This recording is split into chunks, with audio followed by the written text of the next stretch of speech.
Yo, what is going on, Guardians? Gray here. Welcome back to another Destiny 2 video. In today's video, I want to talk about the Corrupted Void Legend Lost Sector on Europa. If you guys are unaware, these Lost Sectors now have exclusive exotic loot tied to them all throughout the new areas added in Beyond Light. It's a pretty cool system. I actually really enjoy it. I think it's really cool. They're on a daily rotator, so you'll be able to go to different Lost Sectors every day.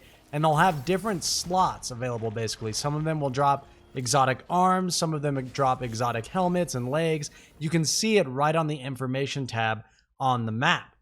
But in order to get the new exotics that just came out in Beyond Light, you have to clear these Lost Sectors solo. And they can be pretty difficult if you're low light. They are required, you're supposed to be 1250 light to do it. But of course, none of us are going to be there quite yet. But you can see I'm just 1222 and I managed to get this Lost Sector done. I want to talk about the build that I used to get it done, and then I'm going to show the gameplay of me running the Lost Sector. I managed to get it done. I managed to get it down to about a 10-minute run, even being this low of light, which is pretty awesome because it'll probably take you a few attempts to get the exotic to drop. And for the Warlocks, that's of course going to be the Necrotic Grip. These things are insane. They're absolutely crazy. I'm going to do a whole video talking about them. But I wanted to share this with you so you can get in there and earn them yourself. So taking a look at the build real quick, I want to talk about what I used and what will help you get it done.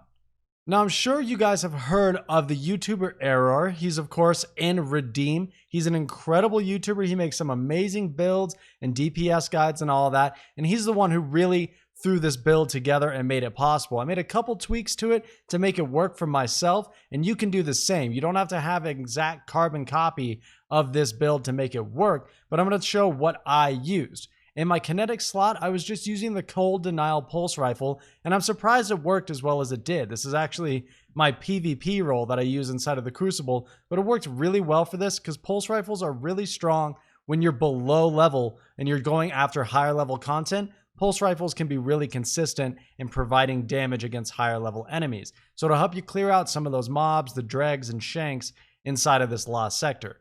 For the special weapon, I'm of course using Ariana's Vow because there are anti-barrier enemies. There's one anti-barrier champion inside of this particular Lost Sector, but it's also really strong for dealing DPS, and it's absolutely key for taking down the boss in the final room. I'll talk about that more in a little bit. Of course, we're using the Falling Guillotine Sword for its ability to take down champions. It's extremely strong. There's a bunch of overload champions inside of this Lost Sector that can be pretty difficult to take down if you're not using the right stuff. We're of course using the Stasis subclass, and there's really only a couple things you need to take advantage of. 100% you're going to want to bring that Duskfield Grenade, and the reason why is because on our seasonal artifact, we have this mod right here, Thermal Overload, which makes it so solar and stasis grenades cause disruption, which will shut down those overload champions. So in the Lost Sector, you can see me doing it in the background footage. I'll chuck it at the feet of the overload champion, and he'll be stuck inside. He'll eventually freeze, and he'll get stunned, and it just makes it easier to take them down. On the Warlock, it's a little easier because you can open up with your Penumbral Blast, like you can see me doing. I'll freeze the champion first, so he stops attacking me, and then I'll throw the grenade and proceed to go in with the sword. Makes it a little easier and less risky to go in on those champions. Now, there's a couple mods that you're going to want to make sure you have on your build. There's not really any particular exotic armor that you're going to need. I was using the Claws of Ahamkara just because I enjoy having that extra melee. It can help you, especially the lower light that you are. Being able to freeze some of the enemies and shut them down will really help you out. But you want to make sure that you're using Lucent Blade as much as possible because obviously you're going to need that for taking down those overload champions. It's going to give you extra sword damage, as well as that Thermal Overload mod we were talking about on the artifact. I'm also using Protective Light, which will make it so when you're charged with light and you get put into the red portion of your health, you'll get a damage like debuff basically, or a damage, basically you'll take less damage is what I'm trying to say. It's a massive damage reduction to your character. I'm also using Charged Harvester and Taking Charge to help me get charged with light. And then on my arms, I'm using Radiant Light so I can get my melees back as quickly as possible. I'm just going to let the gameplay run now of me running the Lost Sector. Like I said, I got it down to about a 10-minute run. It can be frustrating. The first time I completed it was actually like a 20-minute run. And I want to give you one quick tip. Once you hit 15 minutes inside of the lost sector, you will no longer be able to revive.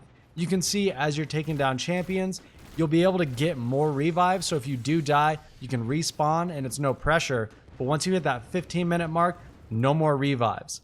So keep that in mind. If you do manage to get to the boss room before that 15-minute mark, you can sort of just yeet yourself in there a couple times. I ran in with my super, I ran in with my sword, just to get some damage on the boss. Because if you die 2 or 3 times and you have 6 revives laying around, it's no skin off your back. But you really want to be careful. Make sure you don't get too low on the revives. You can see I get pretty cheesy with it, and I got to keep hopping up and hiding and just taking them down slowly with Ariana's Vow, picking off the mobs as they spawn using the pulse rifle. Take your time and don't sweat it. It's all about getting it completed, and it's not so much about the time it takes. So take your time moving through it. I hope you guys enjoyed the gameplay. I hope you find it helpful, and I hope you're able to get this lost sector completed. Good luck.